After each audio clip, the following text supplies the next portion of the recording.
இன்னைக்குரிய devotion வாய்க்கும் யோசுவா 1:8. ஒரு அருமையான சீக்ரெட்டை யோசுவாவின் புத்தகத்தின் மூலமா கர்த்தர் நமக்கு விளக்கி சொல்லியிருக்காரு. இந்த வசனத்தை வாசித்து பார்த்தீங்கன்னா, நம்முடைய வழிகள் வாய்ப்பதற்கான தேவனுடைய நிபந்தனை என்னன்னு யோசிச்சா, வேத வசனங்கள் உங்கள் வாயை விட்டு பிரியாதிருப்பதாக. வேத புத்தகத்துல எழுதி இருக்கிறவைகளின்படி எல்லாம் நம்ம செய்ய கவனமா இருக்கிறப்ப, இரவும் பகலும் அதை தியானித்து கொண்டிருக்கிறப்ப நம்முடைய வழியை வாய்க்க பண்ணுவார் அப்படிங்கிறது தான் இந்த வசனம் சொல்லுது. அநேகர் நிறைய விஷயங்களுக்காக காத்து கொண்டிருப்போம். சில பேர் அவங்க பிள்ளைகளுக்காக அலையன்ஸ் பார்த்துட்டு இருக்கலாம், எதுவுமே இன்னும் வாய்க்கலன்னு கவலைப்பட்டுட்டு இருக்கலாம். என் மகனோ மகளோ எத்தனையோ வேலைக்கு அப்ளை பண்ணி இன்டர்வியூ அட்டென்ட் பண்ணி எதுவுமே வாய்க்கலன்னு சொல்லுவாங்க.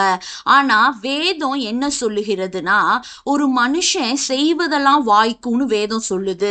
இத பத்தி நம்ம யோசிச்சோம்னா, யாரு செய்வது வாய்க்கும்னு பார்ப்போம். தேவனுடைய வேத வசனங்கள்ல தியானமா இருக்கிற மனுஷனுடைய வழிகளை தான் தேவன் வாய்க்க பண்ணுவாரு.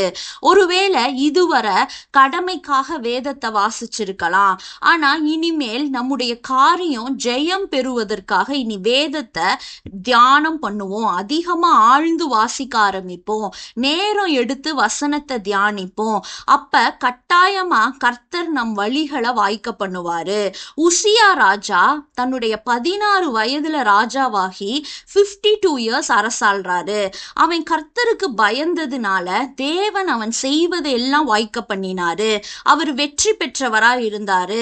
நம்மில் அநேகர் தேவனை தேடாம நம்முடைய திறமைகள்லையும் படிப்புகள்லையும் நமக்கு இருக்க செல்வாக்குலையும் ரெக்கமெண்டேஷன்லையும் பெரிய மனிதர்களுடைய தயவிலும் நம்பிக்கை வைக்கிறனால நம்முடைய வழிகள் இன்னும் வாய்க்காம இருக்கு.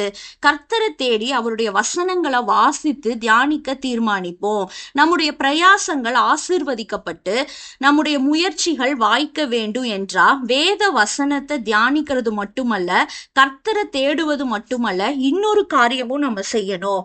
அது கர்த்தரை முற்றிலும் சார்ந்து அவரை மட்டுமே நம்ம நம்பி பற்றி கொள்ளணும்.